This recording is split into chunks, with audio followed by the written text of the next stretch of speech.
Ok, agora vocês estão me vendo. Vou ligar aqui a câmera, não sei se eu estou aparecendo. Agora sim. Tá ok? Apareceu? Sim, professor. Ok. Então, como eu tinha pensado, né? Tá pronto, iniciando a gravação. Nós vamos para um primeiro momento mais de discussão sobre a orientação do TCC, sobre o trabalho científico, tendo em vista que vocês já estão bem adiantados, já estão no segundo momento, que é o TCC2, a construção mesmo metodológica do TCC, mas esse primeiro momento também é para a gente perceber por que a necessidade do conhecimento científico e a necessidade da construção do trabalho de conclusão de curso, né, tendo em vista que é uma atividade acadêmica, reflexiva, de cunho científico, pautado nas normas da ABNT. Né? Então, nós temos o primeiro slide, a orientação do TCC, eu sou o professor mestre Ricardo de Moura Borges, e a gente nós iremos conduzir o TCC2 a partir, né, dessa semana que hora se iniciou, a partir dos temas que foram solicitados, né, no grupo nós temos 14 alunos, eu não sei se está faltando ainda algum aluno, mas caso esteja, vocês já avisem para se inserir no grupo. Então eu pensei nessa primeira parte, nesse primeiro encontro, fazer uma breve explicação, um diálogo, conversa sobre a metodologia científica, já que é altamente necessária, né, e às vezes a gente pensa que o TCC está deslocado de todo o nosso curso acadêmico, e na verdade não, a gente está dando uma resposta de cunho científico a uma produção nossa. Quando terminar essa etapa, vocês vão ficar felizes com a construção que vocês mesmos fizeram das reflexões filosóficas, né, a partir dos filósofos e dos temas que vocês empreenderam a sua pesquisa. É sempre bom procurar uma pesquisa através daquele filósofo ou do tema que você mais gostou. Eu sempre digo que existem duas formas de se estudar filosofia. A primeira é pela história da filosofia, né, onde a gente conhece a história dos filósofos, e o segundo é por temas filosóficos, né, e os TCCs estão voltados justamente para o tema filosófico. E eu tenho certeza que o tema sobre a felicidade do Aristóteles, ou em Epicuro, ou a Idade Média, Idade Moderna e Contemporânea, foi assim justamente algo que vocês mais se identificaram. E a partir do momento que a gente se identifica com algo, a gente tem prazer em fazer determinada pesquisa. Então, temos alguns tópicos que nos ajudarão a perceber a construção do conhecimento, a necessidade dessa fomentação do conhecimento através da metodologia científica, fazendo alguns questionamentos. Né? Primeiro, o que é a ciência? Né? Para que serve a ciência? Que tipo de conhecimento científico é esse que surge e que é necessário? Depois, o que é o conhecimento científico? A estrutura do trabalho científico, né? Os elementos que são necessários para a composição do trabalho científico que vocês estão desenvolvendo, a formatação, que a gente segue as regras da ABNT, né? E os tipos de trabalho científico. A gente está fazendo a monografia, mas existem outros tipos, né, como a tese de doutorado, os artigos científicos, então tem vários tipos que nós iremos fazer breves reflexões, né, nós não iremos nos estender muito. Posteriormente, quem quiser o material, eu posso até repassar também indicações de alguns livros, por exemplo, esse que eu utilizei muito na construção do meu TCC, né, que é justamente trabalhos, orientação e dicas para os trabalhos acadêmicos, que ele vai dando passo a passo de como construir, né, esquematizar nas formas da ABNT o trabalho acadêmico. Então, nós temos os passos básicos para a construção do conhecimento, e aí nós percebemos que essa construção do conhecimento ela vai passando por várias formas, e o método científico é o que mais se destaca. E aqui nós temos um exemplo muito salutar em relação ao conhecimento popular ou do senso comum em relação ao método científico. Primeiro, por exemplo, uma pessoa pode sofrer de má digestão, e aí esse é um problema levantado, né? O problema, justamente, é a pergunta, é o mote, a pergunta inicial que a gente faz dentro do TCC, aliás, no projeto de pesquisa, e a gente tenta responder no TCC. E a gente pode deixar também em aberto essa pergunta, podemos nos aprofundar em uma determinada resposta, aprofundando para novas perguntas, para que outros pesquisadores vão atrás dessas novas indagações, né? O TCC também não é um projeto fechado, acabado, achei a resposta absoluta para o conceito de felicidade em Aristóteles, não. O mais interessante é suscitar reflexão filosófica, deixar também uma problematização questionante dentro do trabalho que faz com que o leitor, né, a gente tem que fazer o TCC para que alguém leia esse TCC, e a gente só lê aquilo que é prazeroso, né, uma escrita leve, uma escrita que leve também a indagações, já que nós estamos aí no plano da construção de um TCC de filosofia. E eu lembrei até de um texto interessante que fala justamente sobre, é um artigo científico, de como construir um artigo científico na filosofia, né, procurando buscar essas indagações. Eu vou até repassar para vocês depois. E aqui nós temos um problema, que é, por exemplo, uma pessoa pode sofrer de má digestão, e aí uma solução pode ser justamente um chá, né, o chá do boldo. Aí o método empírico vai dizer assim, o método empírico da experiência, do senso comum, todas as pessoas vão dizer, olha, ferver uma xícara de água com 5 folhas de chá de boldo e tomar enquanto estiver morno e vai auxiliar na digestão. Quem aqui já não passou por essa experiência, né, experiência cotidiana do senso comum? Já o método científico vai averiguar de forma mais criteriosa, ver se realmente o excesso desse chá não faz o mal para as pessoas, né? Se tomar em excesso, não vai trazer também malefícios para as pessoas. Então, o boldo, a planta medicinal de nome científico Pinus boldo molin, possui várias propriedades terapêuticas que estimulam a vesícula bilinar e melhoram o funcionamento do intestino. Então, o método científico ele é mais rigoroso, ele vai procurar os termos científicos para entender o que é o boldo e vai entender como é que também a química do boldo, do chá do boldo, vai se articular e vai trazer esse benefício que a gente não sabe explicar.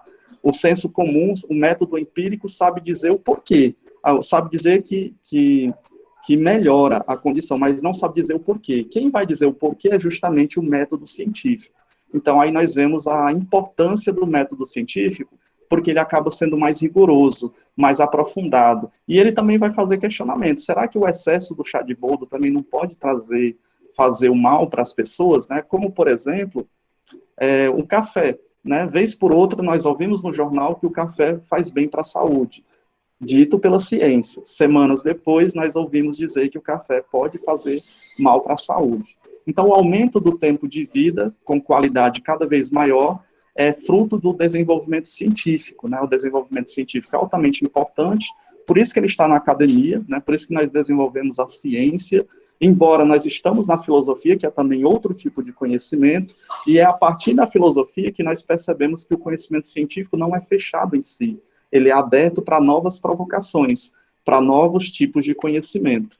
Então, nós temos os tipos de conhecimento, né? Quais são os tipos de conhecimento que nós podemos citar, né? Primeiro, o empírico, e aí nós vimos muito bem lá na explicação do chá do boldo, surge a partir da interação e observação do ser humano com o ambiente ao seu redor, é o senso comum, mas nem sempre o senso comum nos traz respostas verificáveis, a gente vai ver até alguns exemplos. Depois, o conhecimento científico, e aí aqui nós podemos lembrar lá dos primeiros filósofos, os pré-socráticos, que investigavam a physis, né, por meio da arqué, o princípio de todas as coisas. Então, o cientista, ele usa a lógica e o pensamento crítico, engloba fatos que foram comprovados. Então, através da experiência, da verificação, vai se construir o conhecimento científico.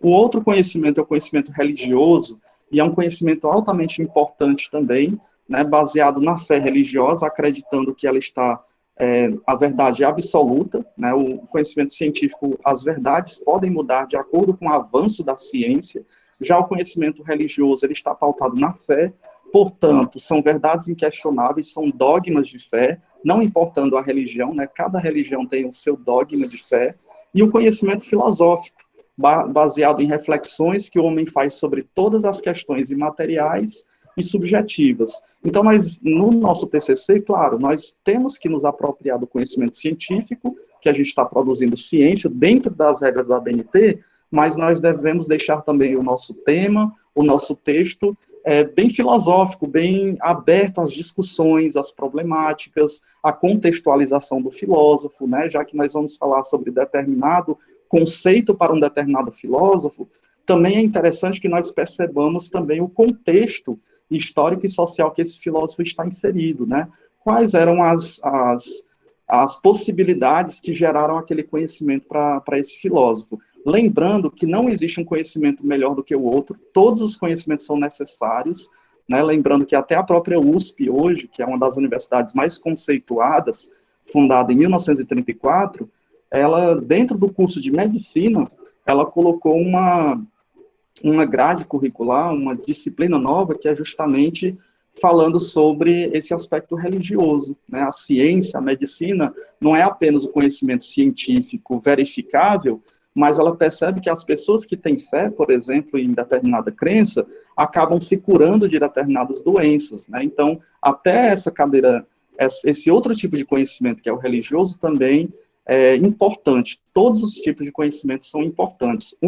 Não quer dizer que um seja melhor do que o outro, mas todos são necessários.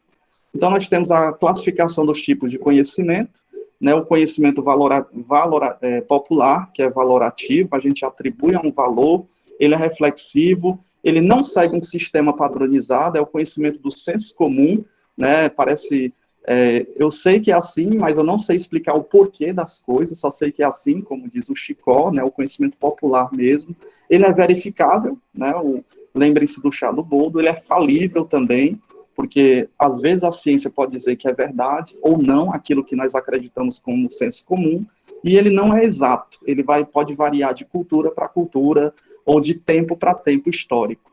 Depois nós temos o tipo de conhecimento filosófico, que é o que mais nos interessa para a nossa construção nos temas, nos tópicos que vocês vão desenvolver dentro do TCC, né, que é um conhecimento que nós atribuímos valor, é um conhecimento racional, sistemático, né, e a gente lembra do conhecimento científico nascendo justamente a partir da Idade Moderna, com René Descartes, por isso nós precisamos de um método, né, e quanto melhor o método, mais rápido e melhor nós conseguimos chegar aos nossos objetivos. Ele não é verificável, né, porque as problematizações, elas podem ser metafísicas também, vai para além da física, o conhecimento filosófico, ele pode ser infalível, ele é infalível, quer dizer, e é exato. O conhecimento religioso é valorativo, também nós atribuímos um valor a ele é por inspiração, ou seja, é pela fé, ele é sistemático, né, a gente, no plano de fé, se tem uma saída de um determinado lugar para outro lugar, então ele ocorre através de um sistema, de um método também, ele não é verificável, justamente por causa da fé, ele é infalível e exato. E, por fim, nós temos o conhecimento científico. Então, nós estamos trabalhando nosso TCC justamente dentro de um conhecimento filosófico, dentro do conhecimento científico. Caso alguém tenha um tema, por exemplo, da Idade Média, a gente também vai dialogar com o conhecimento religioso, né?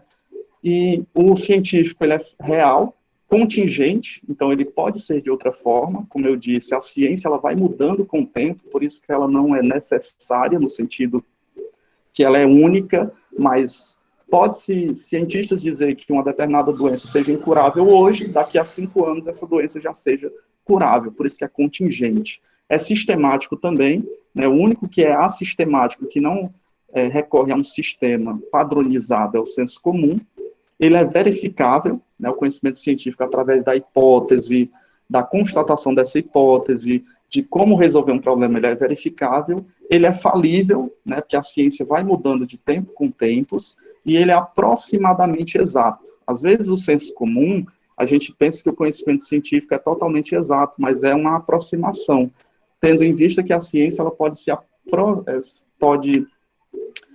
evoluir com o tempo, né? Pode se haver novas descobertas, e com as novas descobertas, então, se chegam a outras verdades científicas. Então, nós temos um exemplo rápido de cada conhecimento.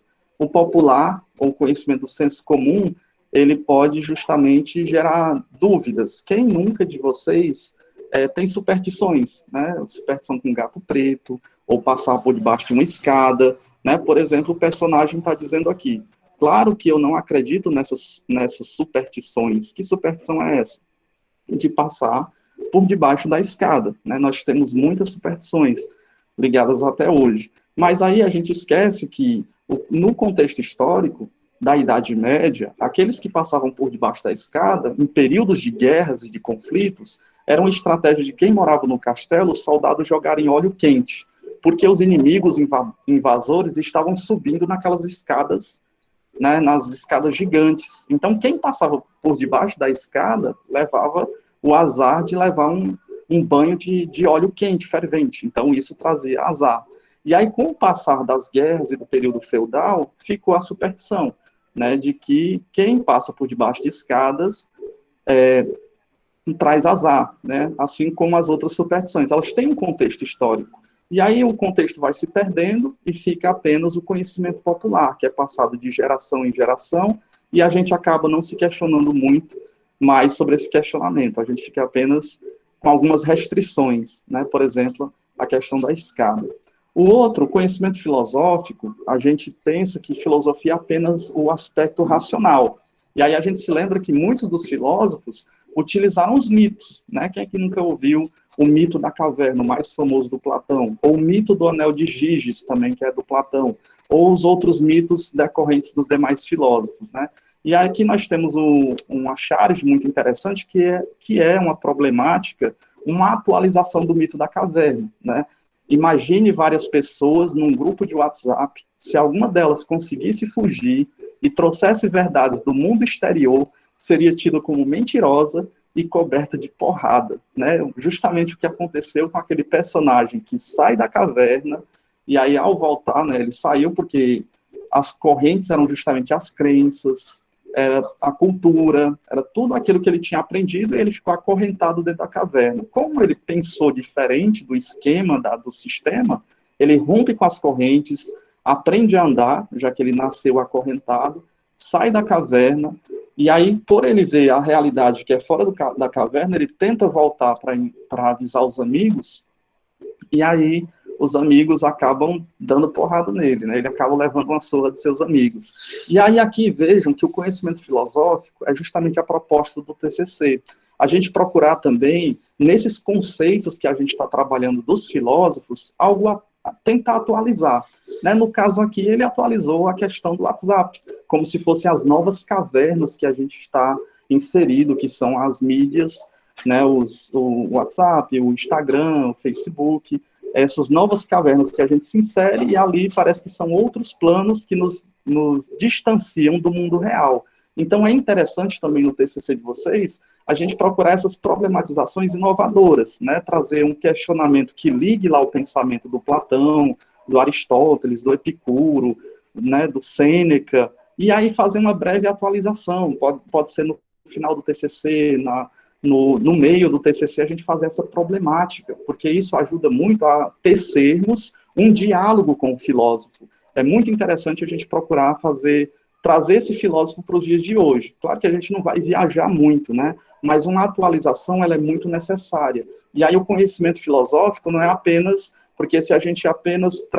repetir o que o filósofo disse, isso vai ser história, né? A gente está só copiando o que o Platão disse. Mas a partir do momento que a gente levanta novas reflexões, aí nós estamos produzindo filosofia, né? Trazendo também para a nossa realidade, para o nosso cotidiano, vendo como os temas da amizade, da felicidade, todos esses temas que os filósofos levantaram na Idade Antiga, Média, Moderna e Contemporânea, são presentes e são atuais, né? Tem um professor, ele dizia que os historiadores antigos, eles, quando é derrubada uma tese de um historiador, eles morrem por completo.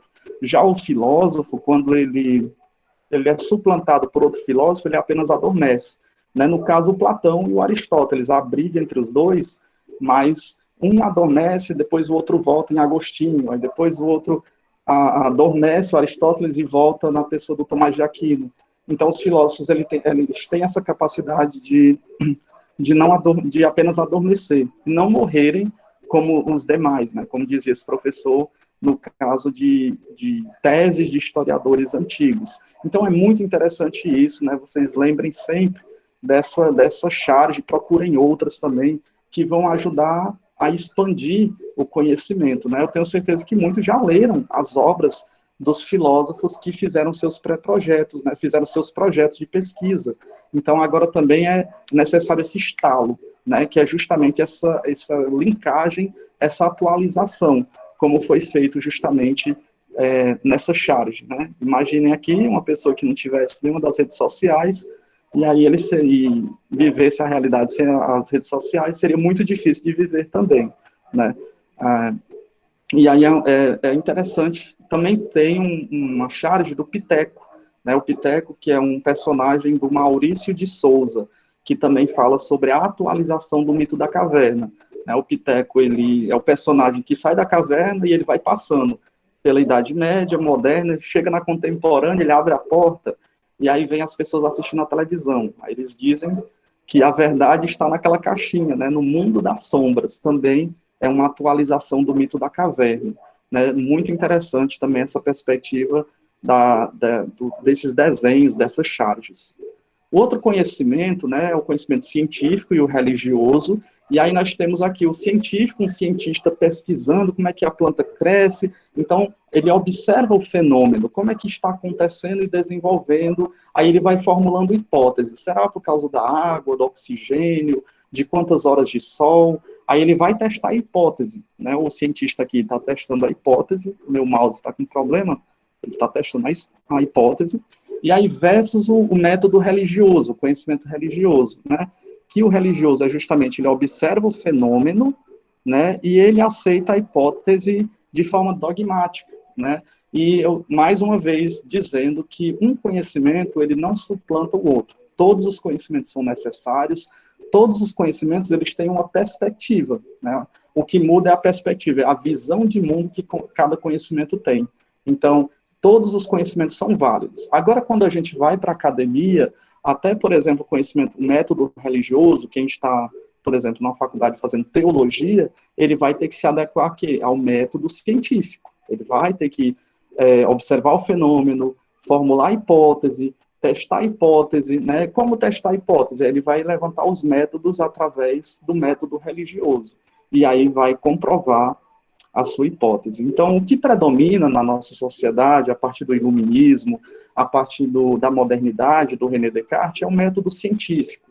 Mas um não quer dizer que um seja melhor do que o outro. Claro que o objetivo era esse para os iluministas, né, o sapere aude do Kant, ouse saber, a autonomia da razão, mas em pleno século XXI nós temos várias críticas também sobre o conhecimento científico. Com o positivismo do Augusto Comte, houve esse patamar, como se a ciência desse a solução para todos os problemas, mas nós verificamos que o que aconteceu com o avanço da ciência foram justamente as duas grandes guerras mundiais, né, que as bombas de Hiroshima e Nagasaki, por exemplo, mataram muitas pessoas. Então, a ciência ela também pode trazer um malefício para o ser humano. E a partir daí, com as novas reflexões, é que nós percebemos que todos os conhecimentos eles têm a sua validade e o seu significado. Então, como nós percebemos o conhecimento, é tirado do João Ruiz, de metodologia científica, e aí é justamente isso. Nós queremos agora conhecer sobre determinado assunto, né, e como é que nós podemos perceber esse objeto? O conhecimento só é perceptível através da existência de três elementos. É o sujeito que conhece, né, nós pesquisadores, o objeto conhecido, né, as obras que vocês estão pesquisando, e a imagem que nós fazemos dessas obras, ou a percepção de mundo que nós temos nessa obra, dessas obras, né. O sujeito é quem irá deter o conhecimento, o objeto é aquilo que será conhecido, e a imagem é a interpretação do objeto pelo sujeito. Então, toda a construção de TCC de vocês é justamente a interpretação a partir da sua cultura, da sua linguagem, a partir do que vocês viram na academia. Então, é uma interpretação que nós fazemos daquele filósofo. A gente tem até medo, né, justamente, de quando se termina um trabalho científico, será que o filósofo em si ele está se remoendo no túmulo? Será que, de fato, ele pensava aquilo que nós concluímos na nossa pesquisa? Então, é uma interpretação que a gente faz de acordo com o tempo que a gente está vivenciando. Neste momento, o sujeito apropria-se, de certo modo, do objeto. De certo modo, do objeto, o conhecimento apresenta-se como uma transferência das propriedades do objeto para o sujeito. Então, O sujeito sou eu, são vocês, o objeto é aquilo que está fora de nós tentamos conhecer através dessa transferência, através das leituras, dos vídeos, dos documentários, e a gente vai produzindo a nossa própria percepção em relação àquele objeto que é conhecido.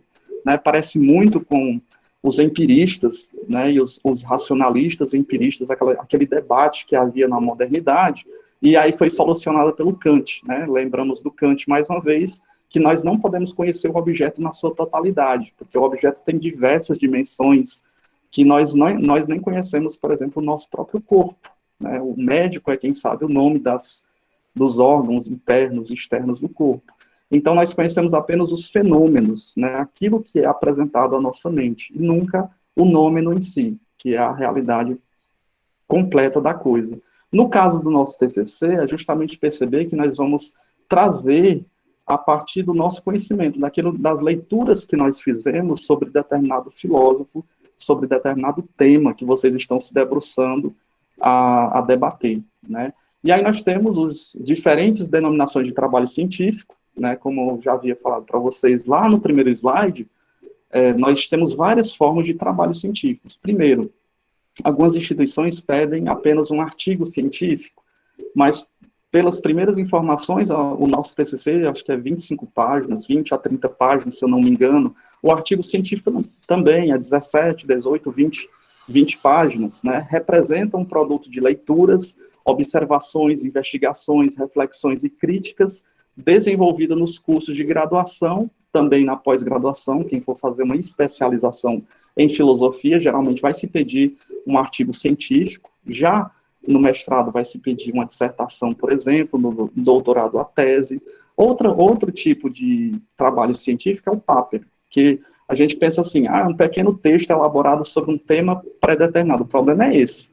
Né? Imagine aí se eles pedissem, não vai ser mais o TCC, mas é um pequeno texto aí de 15 páginas, e quem vai dar o tema é a instituição. Aí ficaria muito mais difícil, porque eu gosto muito do Platão, mas não gosto muito do Heidegger, por exemplo, ou de outro filósofo, ou do Foucault, por exemplo. Então, ficaria mais difícil de desenvolver um tema sobre aquilo que nós não gostamos, não temos afinidade. Por isso que a monografia, ou o artigo científico, é muito melhor e mais interessante, porque é a partir daquilo que nós temos mais afinidade. Né? Vocês, terminando o curso de filosofia, já leram muitas das obras, muitos dos comentadores, então fica muito mais fácil de levantar uma reflexão sobre esse tema que vocês fizeram. Então, a monografia, né, justamente o que a gente estamos nos planejando para construir, é um estudo sobre determinado tema, e o tema vocês já têm, que segue uma rigorosa metodologia. Então, a metodologia é altamente necessária, por isso que é necessário indicar os livros, ler os livros, também podem fazer as perguntas sobre as orientações, porque a metodologia é justamente as regras da ABNT que a gente tem que se adequar a elas.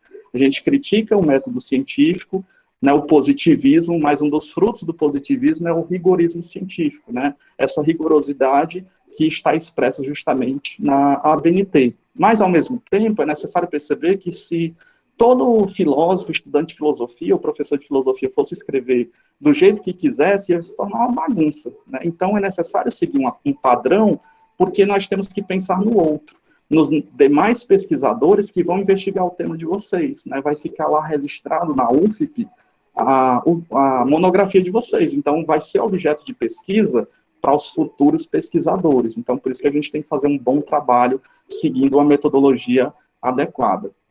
Representa um produto de leituras, né, as leituras que são necessárias, observações, né, essas observações e investigações através dessas leituras, dos fichamentos, que é altamente necessário fazer fichamento, porque quanto mais, pelo menos, prática de cada um, mas eu tenho isso, de quanto mais eu escrevo, eu vou aprendendo sobre aquilo que eu estou querendo aprender. Né? As reflexões e críticas desenvolvidas, lembrando que crítica também não é só criticar por criticar, ou então crítica seja algo negativo. Não, crítica pode ser uma solução, uma ideia, algo que vai trazer benefícios também, desenvolvidos no curso de graduação e também de pós-graduação.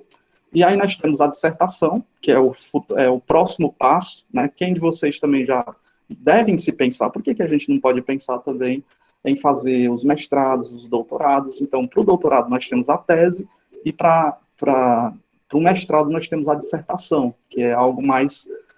Você vai aprofundar o que você trabalhou no seu texto da monografia. Representa o resultado de um trabalho experimental ou exposição de um estudo científico sobre um único tema bem delimitado em sua extensão, com o objetivo de reunir, analisar e interpretar informações. Então, é mais acurado, né, é um tema bem mais específico, que você vai se debruçar sobre ele e vai trazer alguns autores que vão dialogar também com esse tema, né, o referencial teórico, o estudo da arte, né, por exemplo, o meu tema de dissertação do mestrado foi justamente a utilização de um jornal escolar para o ensino de filosofia e sociologia, né, então, o David Ausubel, que é um dos expoentes aí, que podem nos ajudar a pensar sobre essa relação de aluno, filosofia, sociologia, dentre outros pensadores também. Então, quando nós estamos na graduação, a gente também já tem que pensar nesse passo que a gente pode dar, né? A gente pode seguir avante. E o outro é a tese, né? Representa o resultado de um trabalho experimental ou exposição de um estudo científico, deve ser elaborado com base em investigação original, constituindo-se em real contribuição para a especialidade em questão. Mas o nosso foco, por hora, é justamente o TCC, a monografia.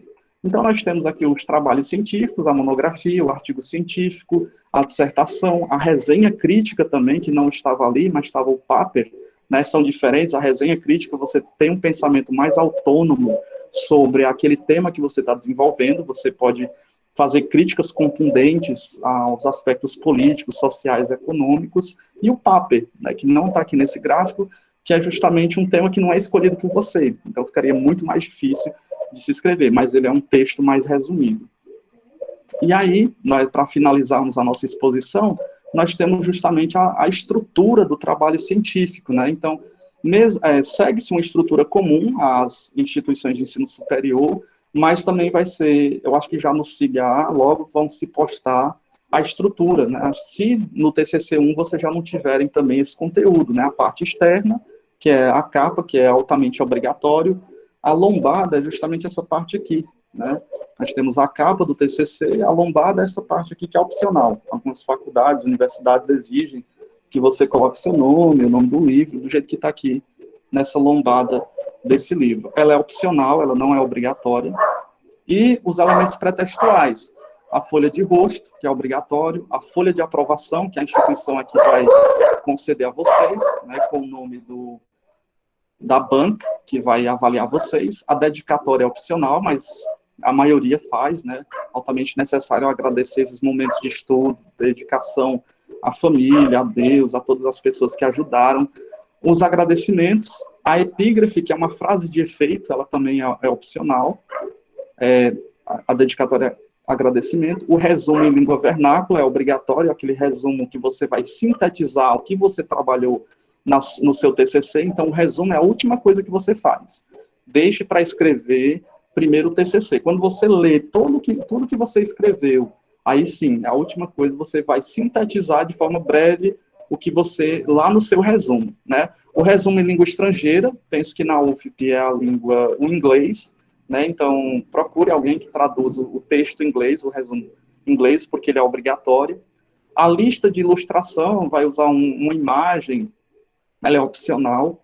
A lista de tabelas também é opcional, né? Principalmente quando a gente vai fazer trabalhos de campo, mas aí os TCCs não são trabalhos de campo, então a gente não vai usar muito lista de tabelas. A lista de siglas e abreviaturas também é opcional.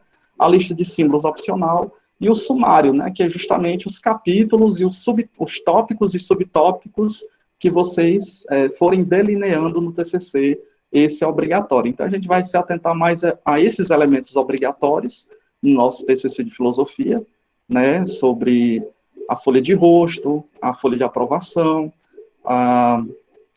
o resumo, né, língua vernácula e língua estrangeira, também e o sumário, né, o sumário obrigatório.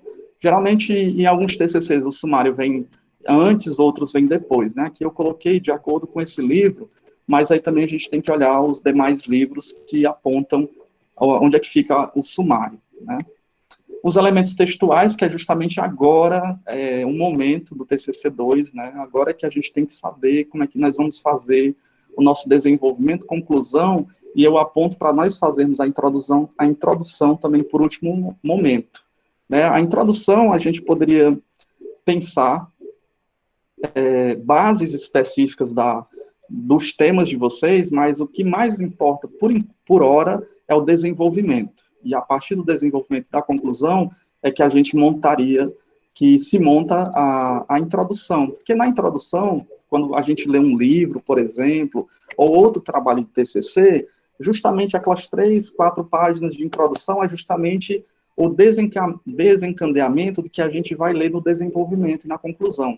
Por isso que eu indico também que a introdução ela deve ser refeita depois que se termina o desenvolvimento e a conclusão. Pode até se começar com a introdução, mas depois é bom reler o desenvolvimento e a conclusão, e aí sim focar o objetivo da introdução daquilo que já foi escrito no desenvolvimento e na conclusão.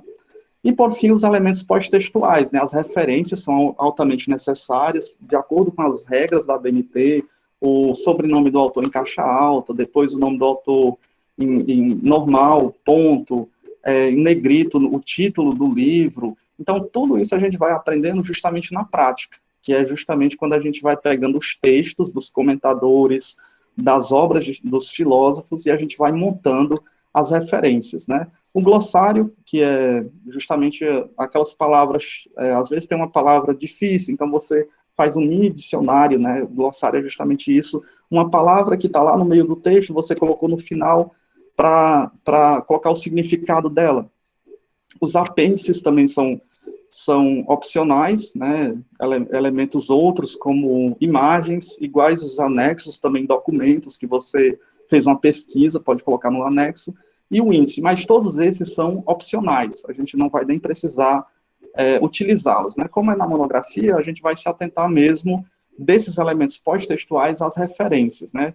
E aí, cuidado, gente, porque tem muitos alunos que, às vezes, escreve até um bom texto, mas está faltando o autor que você citou lá no texto e está na referência. E, às vezes, acontece o contrário, de citarem autores nas referências, né, tá lá o autor, o livro bonitinho, aí quando você lê todo o texto, cadê o autor, né? Você só somou ali nas referências e não tem nenhuma citação no texto. Então, uma dica é quando a gente já estiver escrevendo o texto, que já se coloca no recuo 4, né? O recuo é 4 para colocar a citação, citação direta, que a citação direta é a partir de 4 linhas, né? Antes de 4 linhas, até 3 linhas é a citação indireta. Quando você já colocou aquela citação daquele autor, já pegue a referência e vai lá e já faz uma página de referências, e aí já vai colocando, porque aí fica mais fácil de não se perder os autores, né? Nem de deixar de colocar os autores no final, e nem deles não aparecerem no meio do texto. Então, assim, fica muito mais fácil da gente não pecar nesse sentido, né, de colocar os autores que são altamente necessários. Às vezes a monografia perde ponto por isso, porque se esqueceu um autor, ou porque lá na referência está dizendo que você tem um livro aqui de um comentador do Platão, por exemplo, né, e você não achou. E aí a banca que vai ler, às vezes o orientador é despercebido, passa, né, e aí a banca, quando vai ler, justamente, ela já verifica isso. É claro que eu também tenho esse cuidado, né? Eu estou lendo os projetos, mas vou ler também os TCCs, mas tomem muito cuidado também nessas orientações, porque aí já fica muito mais fácil, pelo menos nesse sentido, a gente já não erra, né? Já faz um bom TCC aí, colocando as referências. Então, nós temos a estrutura, já para terminar aqui o último slide, a estrutura para a elaboração da monografia, a parte externa, né, a capa dura, a lombada, na verdade é só a capa. Esses que estão aqui acinzentados é porque é opcional, como nós vimos, né? Os elementos mesmos obrigatórios são, aqui a legenda, o obrigatório é o que aparece em branco, e os opcionais são os que aparecem em cinzas. Aqui é justamente se fosse, vamos publicar, a sua dissertação ficou muito boa, vai virar um livro, então, com certeza ia precisar da lombada, que é essa parte aqui, né? Então, essa parte externa aqui nessa legenda está colocada como elemento obrigatório. Mas nesse momento a gente não vai precisar, vai aparecer aquela capa da lombada, mas não vai precisar escrever nela, né? Então os elementos pré-textuais, a folha de rosto, a errata, quando você termina o trabalho, eita, essa página bem aqui tinha algo que eu não coloquei a referência, ou faltou isso, então você produz uma errata, também opcional, a dedicatória, agradecimentos, epígrafe, opcional, a folha de aprovação, ela precisa, né, mas quem vai, quando se decidir quem vai ser a banca de vocês, aí eles vão mandar a folha de aprovação para vocês anexarem, o resumo em língua vernácula, em língua estrangeira. Ó, pronto, aqui já está aparecendo o sumário após os resumos, né? Então vejam lá que naqueles slides o sumário, quer dizer, ele ficava por final. E aqui nós já temos um sumário que já fica pelo início, depois do resumo, né? A lista de ilustrações, tabelas, lista de abreviaturas e siglas, lista de símbolos são opcionais, né? Elementos textuais, a introdução, referencial teórico, material e métodos da metodologia, os resultados da discussão e as considerações finais, né? Lembrando aqui, a introdução nós poderíamos deixar para fazê-la no último momento, depois dessas outras etapas, né, do referencial teórico. Quem são os referenciais teóricos? São justamente as obras dos autores de peso, tanto os bons comentadores, que estão mais alinhados à sua linha de pesquisa, como a obra do filósofo. Então, esses são os referenciais teóricos. O material de métodos e metodologia é justamente aqueles autores que te ajudam a sua pesquisa num conhecimento sistemático, metodológico, e os resultados da discussão é já aqueles últimos parágrafos que você já vai ligar com as considerações finais. Lembrando, quando a gente lê um livro, eles não têm início, meio e fim, e cada capítulo ele não se liga ao outro, então prestem muita atenção com isso. Terminou um capítulo, vocês têm que fazer um parágrafo último no final do capítulo para iniciar um diálogo que você vai iniciar um novo capítulo, para não ficar desconexo, não ficar deslocado. Então precisa de um guincho, algo que ligue, né, um ponto de ligação, algo que ligue um capítulo com o outro, né? Às vezes a gente comete esse erro de finalizar o capítulo, iniciar o segundo capítulo, sem fazer uma conexão, e é necessário essa conexão sim, porque você vai despertar no leitor a curiosidade para dizer que aquele capítulo 1 não terminou, é necessário que ele leia o capítulo 2, você vai instigar o leitor a dar continuidade na leitura, né? E, por último, os elementos pós-textuais, né, as referências, que nós iremos nos atentar justamente a essas regras da ABNT, com 2 autores, com 3 autores, quando um livro é organizado por diversos autores, então as referências mudam, ou então de um site da internet que vocês podem ter pesquisado determinada coisa, tem que referenciar, né, cuidado com o plágio, né, o plágio pode haver muita perca, né, até de não apresentação de um TCC, se houver plágio, então é muito perigoso isso. O glossário, como nós vimos, que é o pequeno vocabulário, os apêndices e anexos também, e o índice, mas esses nós não iremos nos atentar, não nesse momento, nós iremos nos atentar nesses que estão em branco, que são os elementos obrigatórios, tudo bem? Então, para terminar, nós temos algumas referências que nos ajudam até para vocês pesquisarem outros autores que falam justamente sobre trabalhos acadêmicos, sobre metodologia científica. Então, temos a Gisele Rossi Cordeiro, né, Orientações e Dicas Práticas para os Trabalhos Acadêmicos, Explicações Científicas, do Leônidas Heinenberg, os Fundamentos de Metodologia Científica, da Koch, José Carlos Koch, João Álvaro Ruiz, Metodologia Científica. Então, vocês já vejam aqui, ó, como é que se faz uma referência, né? Tem, por exemplo, aluno, você vai colocar o último nome dele, o sobrenome em caixa alta, e aí o resto do nome você coloca normal, ponto. Aí o nome do livro em negrito, né, 2 pontos, aqui temos uma continuação do título, aí você coloca a cidade onde o livro foi produzido, a editora, que é Atlas, e o ano, 1979. E assim nós finalizamos a apresentação da nossa primeira reunião sobre o TCC.